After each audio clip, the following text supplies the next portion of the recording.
Get your rub on with Addicted to the Q.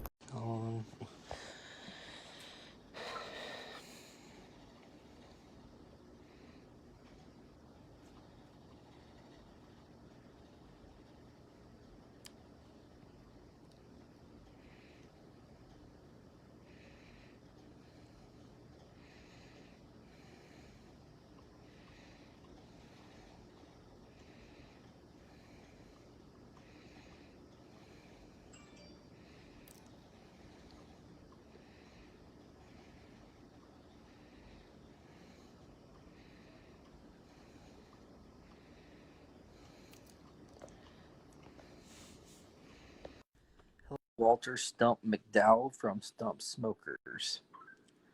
We're going to try to get him on the line here, so just give us a second. Hey, Brian. What's up? How you doing tonight?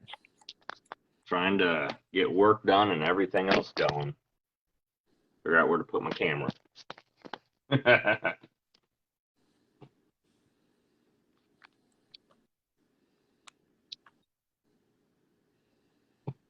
There's questions.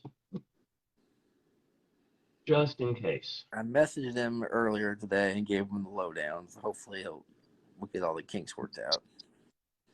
Hey, if not, we're working on the videos. We just edit the first 10 minutes. That's right. Trust me. Even the one I did, like these poor man burn-ins and stuff some friends gave us.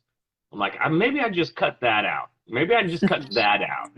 Nobody wants to see half of this stuff. Yeah, it's been fun. You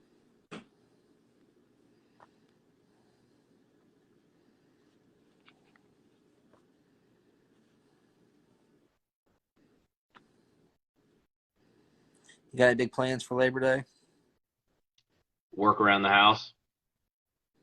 Try to get stuff done for the wife since she's heading out of town. Picking up stuff from our oldest coming in town. So, going through divorce, we got to go get a lot of stuff for her. Gotcha. So I get kid duty, soccer, paint, fun stuff. Oh, yeah. Let's see. Waiting for him. Let me see. Figured out last time I could mess.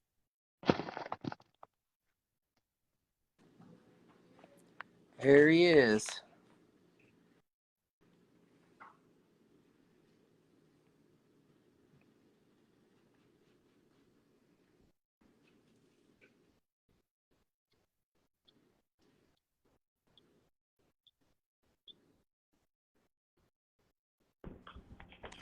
How you doing tonight? I about got this thing figured out. It's only taken me like 10, 12 times to figure it out. We're only at 32 videos and still rookies. Don't worry. I know how that goes. So did you compete over the weekend, or did you take a weekend off? No, I ain't competed in a while. Oh, really? Yeah. I was going to try to do Vermillion, South Dakota, but and go up there and cook with Parrot Head, but I still may make it to the contest just to hang out. Cause we're getting ready to go to Montana. You finally over your COVID? Oh yeah. Don't want no more of that. When I had it, it wasn't that bad. I didn't have a bad case of it, but I was the lucky one. Well, I got a lot of health problems, so Gotcha. it could have been worse. Well, so you ready to get started? Oh yeah. So introduce yourself and tell us your team name. Well, I'm Walter Stumo McDowell. I've had several team names. Cooking with Stump, Stump Smoker Barbecue Team, Stumpville Barbecue Company, and there's probably a few more in there. When did you start competing? About 1987, 88, somewhere around there. That was the year I was born. Yeah, the big pig jig right in the backyard. So what got you started in competition barbecue? Well, back then they'd just go hang out and drink beer. And plus we had a butcher shop in the backyard, and we cut a lot of the meat for the folks who were competing out there. So we'd always go out there and hang out. And but I mean, I've been around barbecue all my life, and you know, smoking sausages, you know, at the meat shop and all that, and then, you know, doing fundraisers. And I mean, it's just it's, you know, we had to do it. It was a chore. We had to shovel coals in the block pit, and the grown ups sit around and drink shine liquor while we worked. So, you know, it just, you know, I tried to get away from it, you know, once I got out of the house, you know, and, but I come back to it. It's in my blood. So tell us about the different sanctioning bodies you have cooked in. Well, when I started, you know, there was the MIM, Memphis MA network, and then which I could drive within 100 miles, you know, every weekend and cook a contest. You know, on-site judging, and, you know, cooking hog every weekend, cooking shoulders and ribs, and you know, it was expensive, but it ain't nothing like it is nowadays, even with cooking that kind of meat. Then in the early, well, let's see, I think I went cooked Dillard in 95, I think.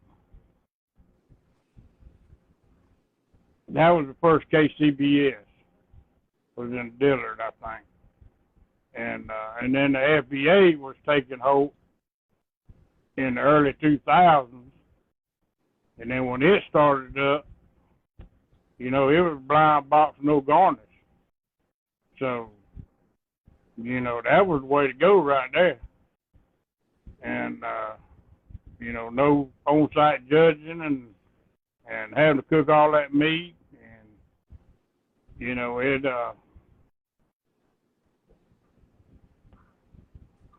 you know, and I still miss MIM because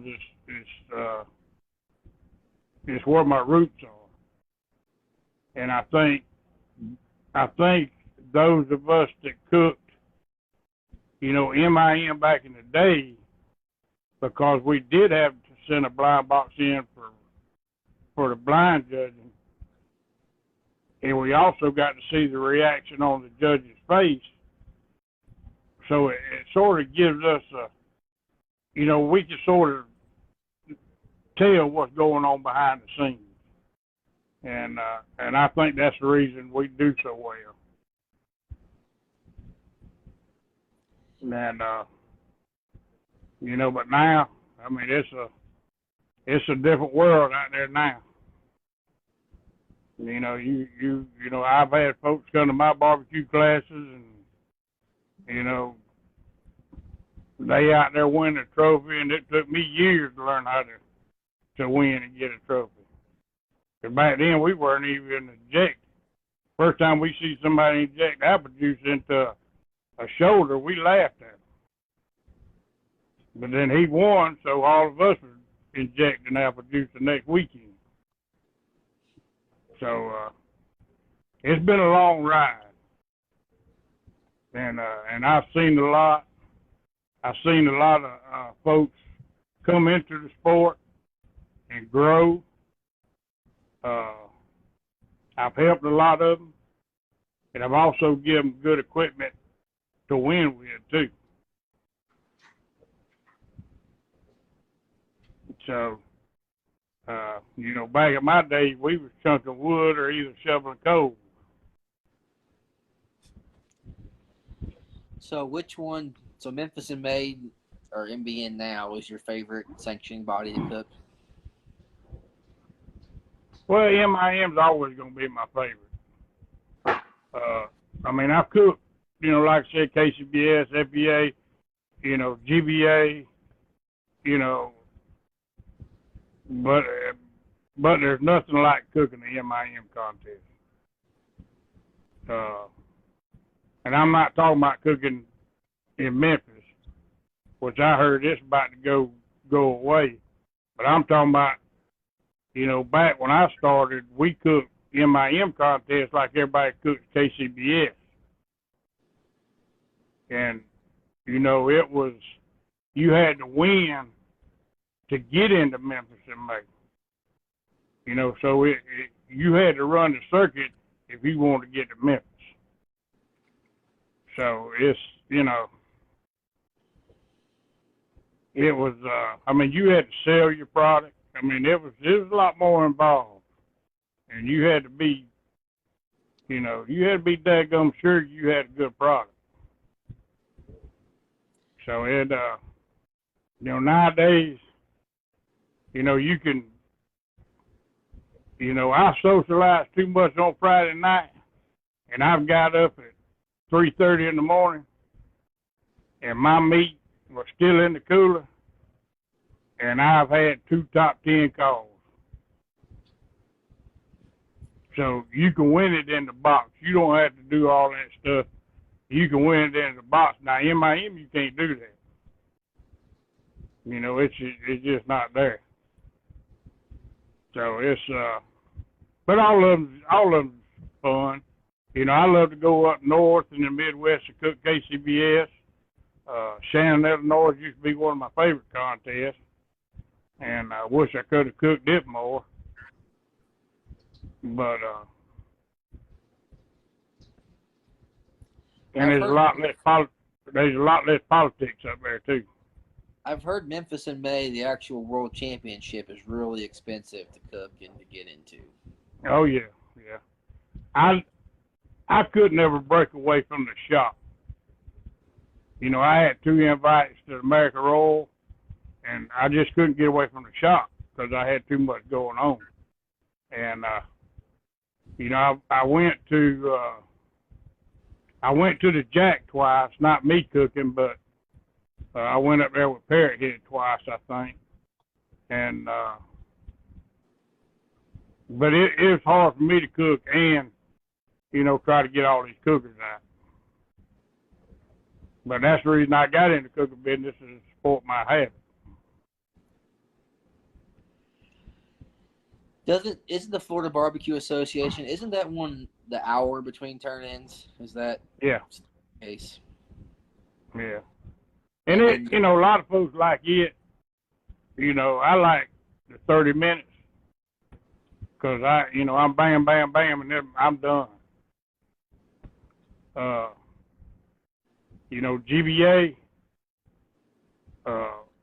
you get everything turned in, and then, like me, I'm older, but I said, man, I sure hope I don't get no finals because I don't want to make another box.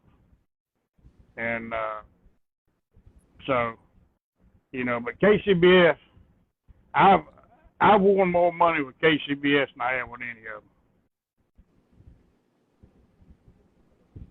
And, I can cook the same in South Carolina or Shannon, Illinois, or whatever. And I think you're judged more on your meat. And if you got good meat, you're going to place higher.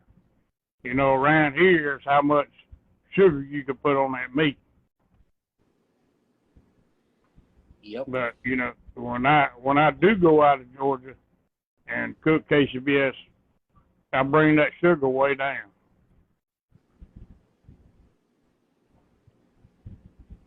So that's, but, it's a different world from when I started. You know, and TV was a good thing, but it was a bad thing because it put a lot more politics into it. That's my next question. What was Barbecue Pitmasters and Barbecue Pit Wars like? Well, Pitmasters was, you know, it is what it is. You know, it's just like when we was cooking in Lee Summit, Kansas City. You know, when Rod pulled out that brisket, I said, "You might as well go buy you a lottery ticket." I said, "Cause you the luckiest son of a gun there is to get a brisket every time you cook." So, you know, that's pretty much where that was. Pit Wars, I think, you know, was a lot like the first Pit Masters. And I think if they would have stayed that course, there would have been more longevity to it. Because they were just filming folks out cooking, not, you know, not by script. And I ain't, you know, I hate to call it that, but that's the way it felt like to me in Pitmaster. Yeah. So, Barbecue Pit Wars, you know, you just doing your thing, and they filming you. So, but it ain't cheap. It costs money.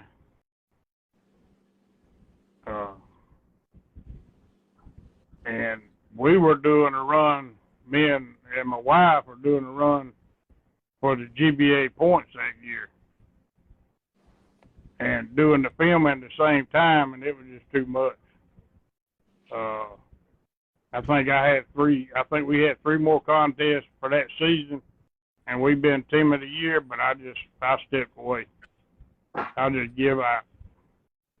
But trophies and plaques don't mean that much to me because I'm always cooking against myself, and that's what I teach in my barbecue class. So what got you started making your own smokers? Well, I've always fiddled around with it. But you know, I got where I do a lot of fundraisers, and like the one we had locally was, you know, we cooked 3,800 pounds of hams. It took 4 cords of wood, 8 burn barrels, and there were 14 fire.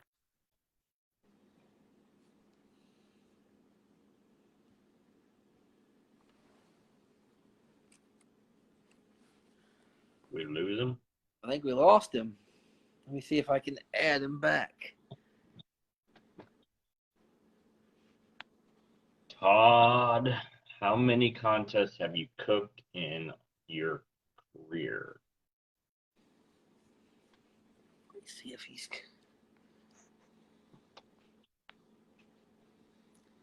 Bear with us for a few minutes while we try to get him back. It's probably that Georgia Wi-Fi.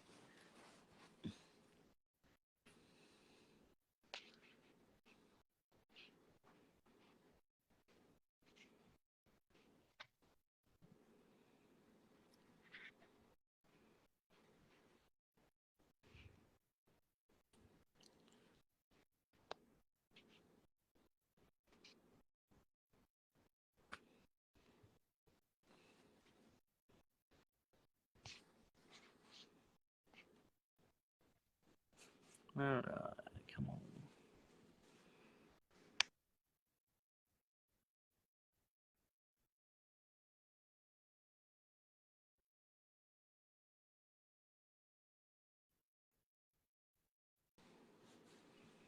Do not see. There he is.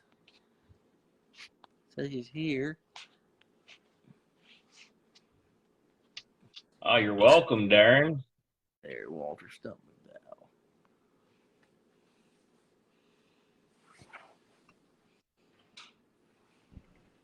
Hey, you I'm go. back. We down here in the sticks in Stumpville. But I said it's that good old Georgia Wi-Fi. Yeah, that's right. So we had a question while you were gone. How many contests have you cooked? Oh, good gracious.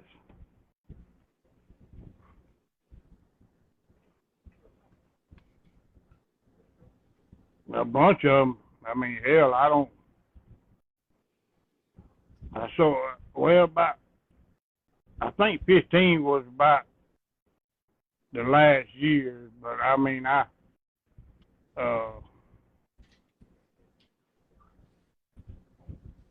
if you average it out, probably one a month from the mid '90s up for about 20 years. You know, some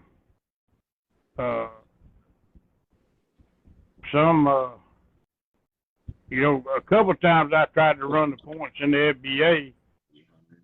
So, I mean, you know, it always started in South Florida. The season did. So, hell, I was driving 500 miles every weekend. And, but I just couldn't be away from the shop that much. Because when I start running like that, then I start having problems at the shop. So,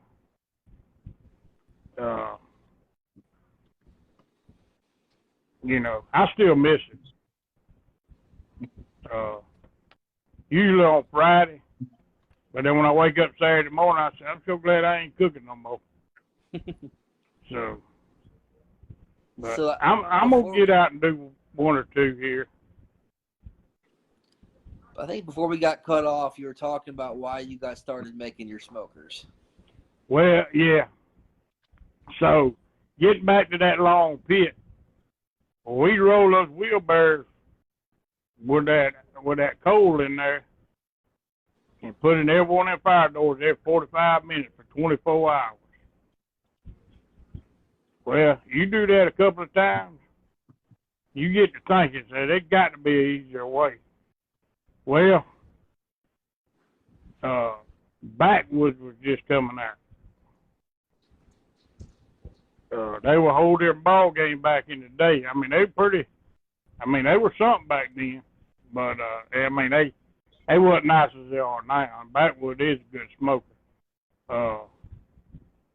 But, you know, I said, man, and which I was doing heating and air with the school system and rebuilding boilers and stuff. So I knew a little bit about that kind of stuff. And so I built me a insulated offset, put ceramic wool in it. Well, I threw a bag of Kingsford in there and about 4 chunks of wood. Well, hell, it didn't cool off. It didn't cool off till the next day. It was 500 degrees for over a day. So then, you know, I got to looking around and fooling with it and cooked a couple contests and Joby Stanley had Atlantic Q. I don't know if y'all ever heard of Atlantic Q. But he made a lot of ovens and stuff for poor countries, and he was a tinkerer like me. But he had something similar, but it wouldn't work. And the racks were on the rotisserie. Well, Joby was sitting beside me, and he had the timer set every 30 minutes. They'd go out there and beat on that thing to get the charcoal to fall. They rotate the racks like a lazy Susan, and then they'd try to jab the grease drain. Well, we didn't get no sleep because that timer kept going off every 30 minutes. So, I went and scraped the ground and all this kind of stuff. I said, I'm going to see what I can do about that. So, I come up with Frankenstein and took it to Lake City, and it wouldn't hardly work that good. And then I come back and built Blue Boy. and I have posted pictures of Blue Boy. That's really the first working gravity feed as far as competition smoker style, and that's the only stumps I got is the old Blue Boy, and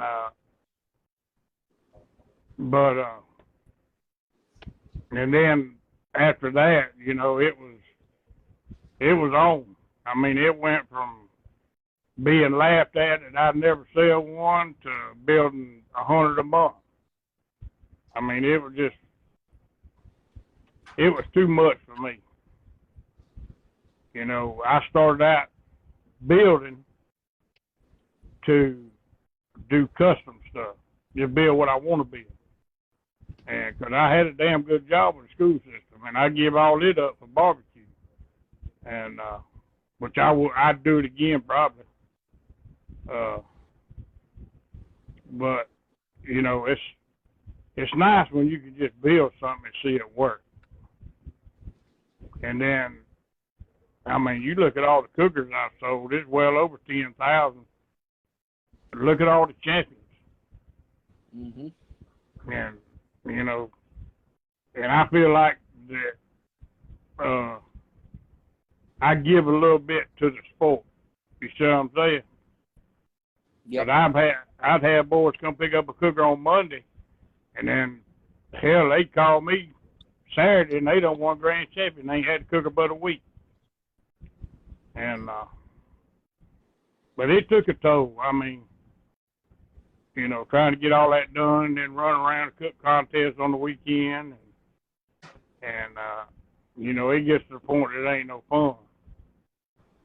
And but now, since my daughter started Stumpville back up, you know, we're just doing custom stuff. You know, and I throw my 2 cents in, and Mandy Goss is building them, and folks is liking them. So hopefully I get me a Stumpville before long. So what's your favorite meat to cook? Whole hog. Whole hog. Is that your most successful category too? No. Well, it is. I mean, you know,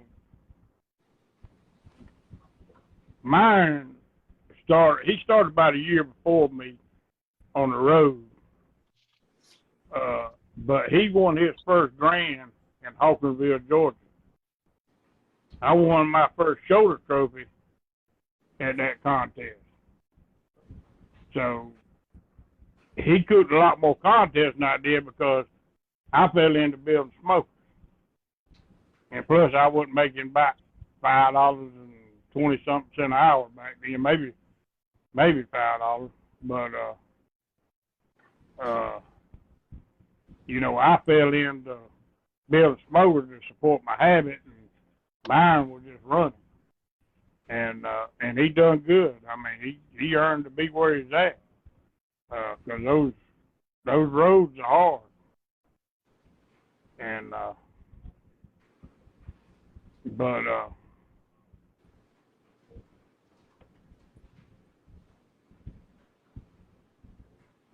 got lost.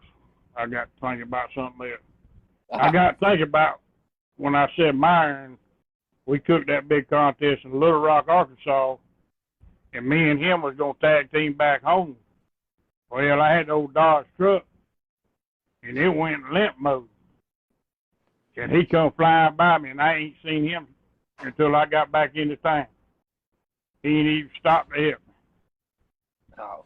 So, but any chance you would teach a whole hog class? yeah, I have. Yeah, but I mean, I'm a pork man. I mean, it's, you know,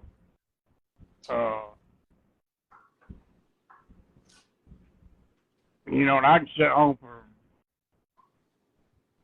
2 years and come back out and be right back where I'm at because I'm that consistent. Even though I'm not cooking, I'm still that consistent. But yeah, there's nothing like cooking whole hog. I mean, there's nothing like it. A lot of folks put too much into it. It's not that hard, but there ain't nothing like it. So which meat's your least favorite to cook? Ribs. There just ain't enough meat on the bone for me. And, you know, if you watch the TV shows, you know, my wife done the ribs with her rub, and she was in the money with them. She got, you know, she won grand with them before. She perfect scored the whole 9 yards. And she only cooks babies. Is that more what the FBA and GBA and Memphis She don't Bay? care what it is. She's cooking babies. She don't care what it is. And, you know, I can't, that Pit War show, where was we cooking? Rocky Mount? Yeah, Rocky Mount, North Carolina. Well, none of us placing nothing but her. She got 5th place ribs. And mine said, "You cooking them damn baby backs, ain't you?" I said, "Yep." So next week he's cooking baby backs. So it's just what you're consistent with. You know, just do your thing. Don't do what everybody else is doing. And that's the way I look at it. I've always looked at it that way. If you get, you know, hung up on jumping from cook class to cook class or watching somebody else doing something, you won't never find your style. And that's what I tell folks when I do barbecue classes. I said, you take this and make it your own. But, you know, I don't do as much as everybody else does because there's no need in it. If I done what a lot of them out there do now, I'd be a nervous wreck. Do you have any rubs or sauces? Yeah, we're coming back out. We got Mama Stump's rub back out right now.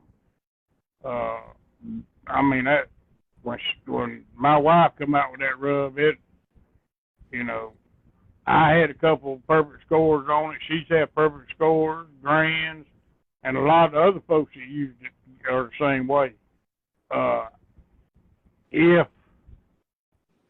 If those that remember watching me, I call my rubs red rub, brown rub, red sauce, purple sauce.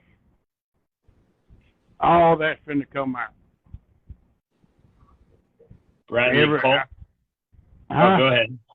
Oh, I was going to say, Bradley Coulter asked, what's in the purple sauce?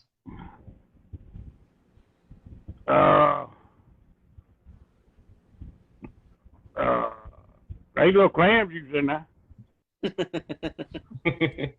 You know I like my clam juice. But yeah, we gonna bring it all out. We're gonna try to bring Terry McKay, which was he cooked Get Her Smoked in the Florida Barbecue Association, was Team of the Year for the FBA. He started cooking with me, and then I helped him get started. And so I'm like a founder of that team, and we're going to bring the Get Her Smoked stuff out too. So we're going to have a full line out here shortly. And we're still trying to work on the website. And, you know, but if you go to the Facebook page or Facebook group, just holler at us and we'll get you an email if you want to buy a product. But here shortly, all that stuff's in the works. So, and, you know, I got a lot of folks wanting cooking with Stump T-shirts and all that stuff. So, we're going to try to get it all out there for everybody. And then plus we'll be traveling. We're going to be traveling the country. So, like right now, we get ready to leave first of the week. We're gonna stop in Chattanooga, spend a couple of days with James. He's on here now, James Braden, and then we're gonna go to up there at Parrot Head, up there with John Nilges. Gonna see him because he's a good friend of mine. And then we're gonna go over to Mount Rushmore, and then gonna probably come back down through Texas and come back. I want to go down there and see Junior and see his new setup down there in Midland. So, well, you know, just if somebody just watch the Facebook. If they want to meet up, just holler at me. But I'm gonna be doing the circle. Just don't feed me no barbecue. So what advice do you have for people wanting to get started in barbecue or competitions? Well,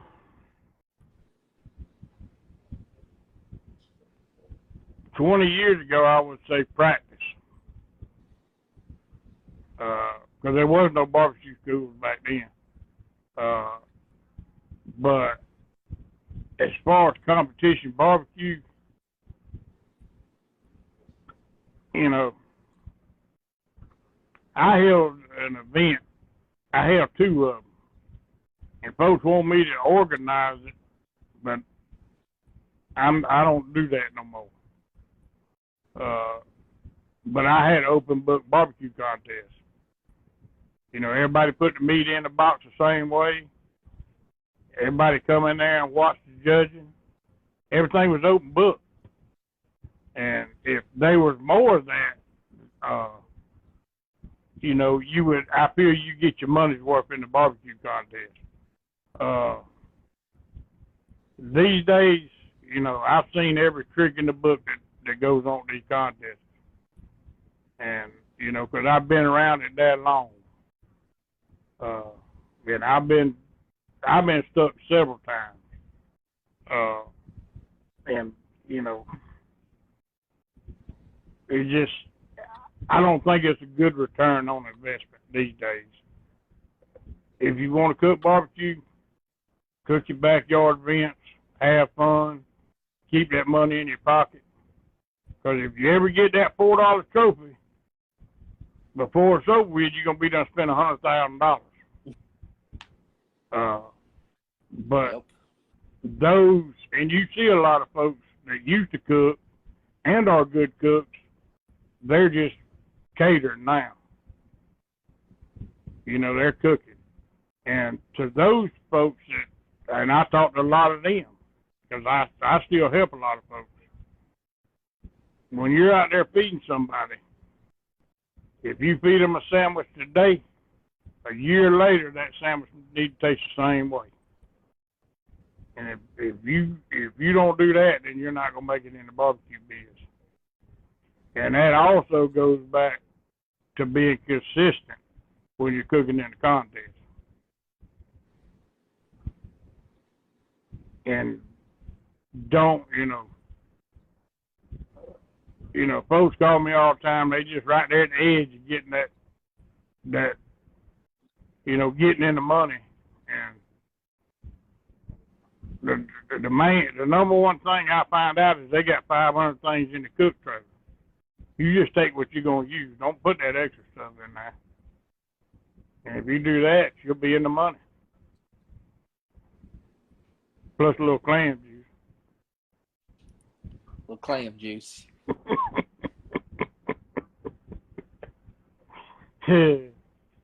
But it's just. So I think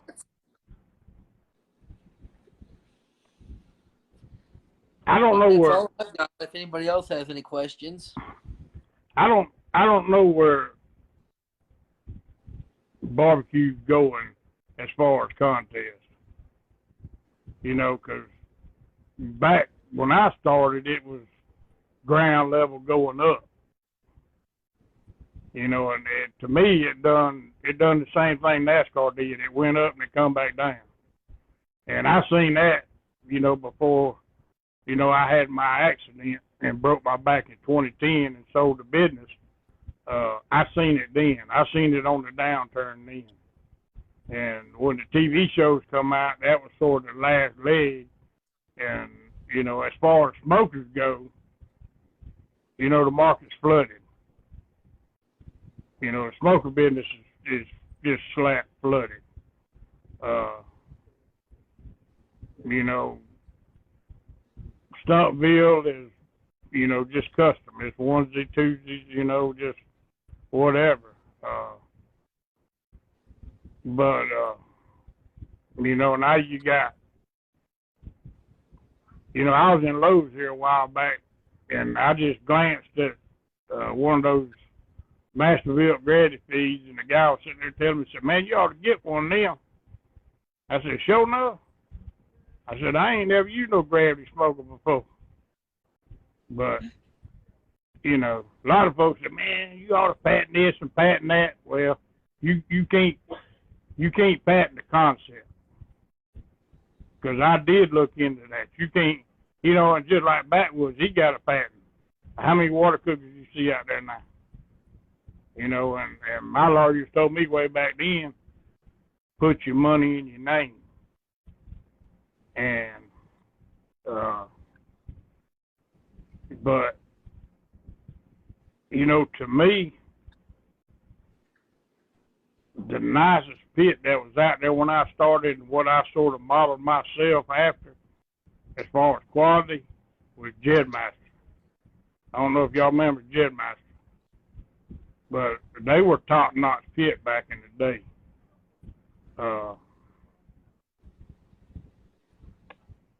But, you know, it's, you know, I just, folks ask me about cooking barbecue contests, and I just don't know the future. I can't tell them to go invest this, invest that. I mean, y'all are in it more than I am, but from what I hear, it just ain't there no more.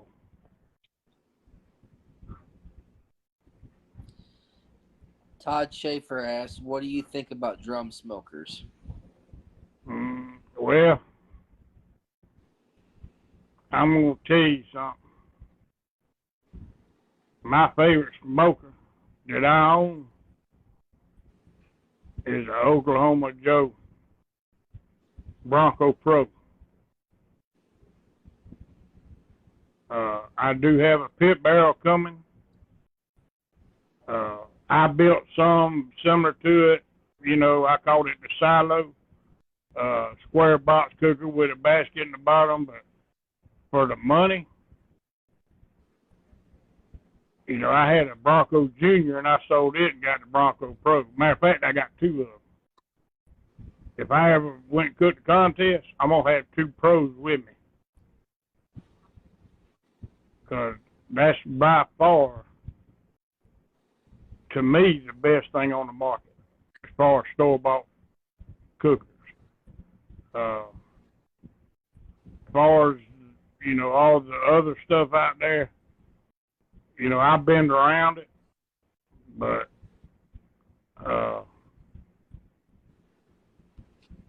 it's just hard to beat that Bronco. It's hard to beat it.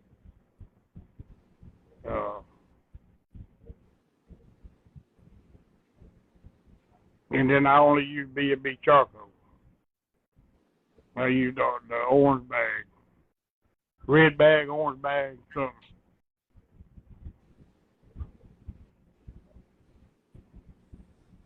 Yeah, James said he's going to get one of them.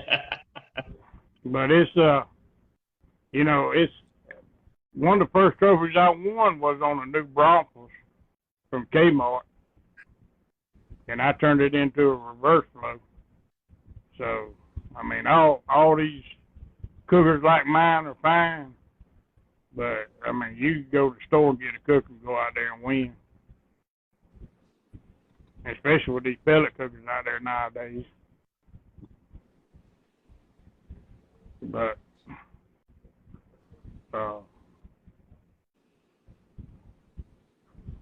there's a lot of stuff out there for sale right now at a daggum good price.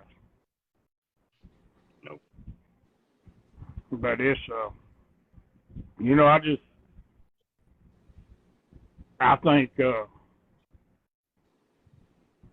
I don't even know how many contests KCBS has now. I know FBA's down to about 15.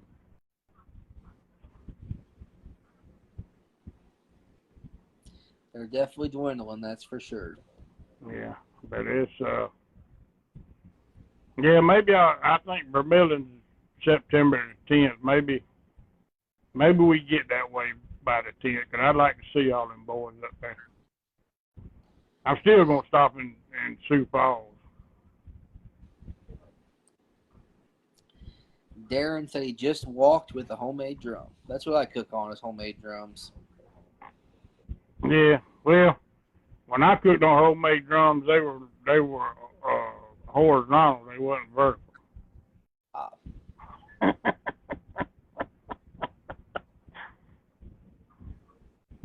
Yeah, you can. Like I said, you can walk with anything out there.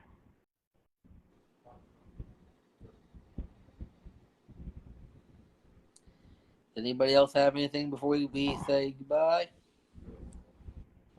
I know earlier back, Todd Schaefer asked what was the influence that got you into barbecue in the first place. The influence? Correct. Well, I think it was, it was more to drink beer and party than it was to barbecue. But that, you know, we'd go to the pig jig, and on Friday we'd start out good, but then we'd wake up Saturday morning and the pit was gone out and folks were scattered all over the place. And I said, man, if I'm going to spend money like this, I'm going to at least try to walk the stage. And so that's when I started to get more serious about it. And which I still drank, and they would, you know, a lot of the other competitors would get me drunk, so they would have the upper leg. But yeah, back when which I was just right out of high school, so it was all about drinking beer back then. But when money comes out of your pocket, it's a different ball game then. And then you get that trophy, and then you buy a trailer, then you buy a $10,000 smoker, then you buy a toy hauler. I was one of the first ones around here to have a toy hauler. And then you got to have a dually. Then you get a bigger trailer. Then you get 4 more cookers. And you don't never win it back. It's just a revolving door. And I stayed in that door for 20 years. I'm in the 10x10 easy up stage right now. I haven't quite pulled the trigger on a trailer. I've been shopping for them, though. Oh, Lord. Well, you know, back in the day when there was 5,000 contests going on, you had a chance cherry picking the points or cherry picking the contest to win money. You could get some money back. But it ain't quite like that no more. I mean, what's left out there is trying to get everything.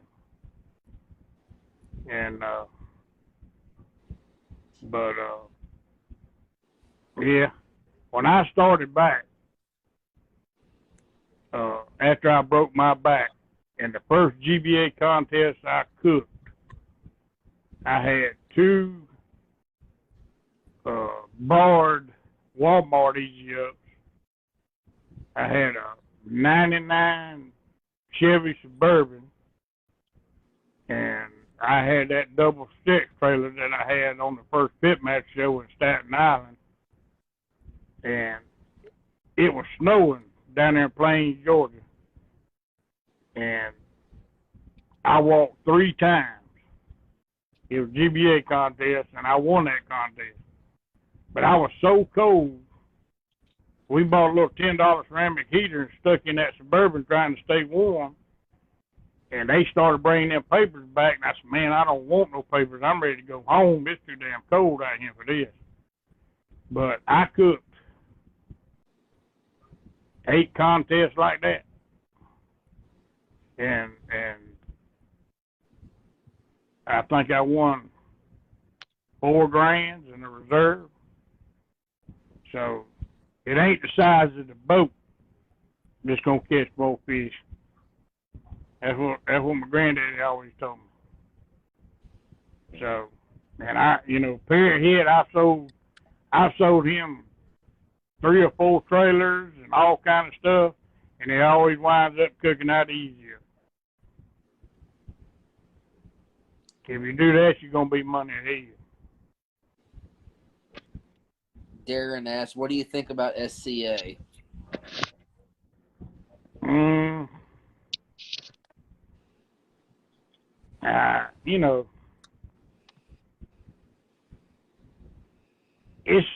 I think it's a good thing to keep folks involved in cooking. It's not my cup of tea. If I was really gonna get serious about something, it'd be the North Carolina Barbecue Council. And they come around and give you a hog, and you can't inject it, you can't put rub on it, you can't do nothing. It's just you and the hog.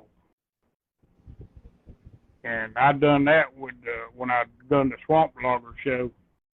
And I mean, you got these old men out there, 80 years old, and they're cooking that hog and nothing on it. And if they do see a piece of wet meat, they're over there patting it with a paper towel. I mean, it's the dangest thing I ever seen. And but that's probably about the truest art of barbecue I've seen in competition barbecue. But I cook a hell of a steak, but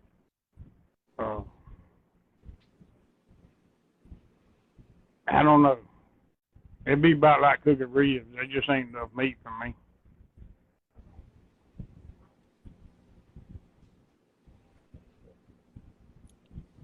Any other questions?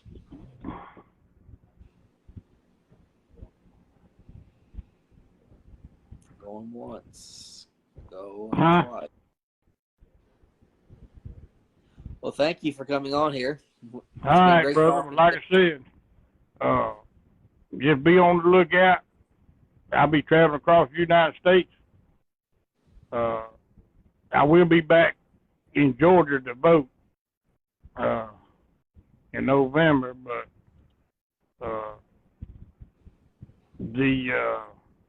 we'll have the Stuntville barbecue site will be up soon. But if you want rub, email us at stumpvillestore@gmail.com. That sounds great. Well, thank you for coming on here. All right, brother. Well, y'all be safe. Yep, have a good one. All right, man. See ya.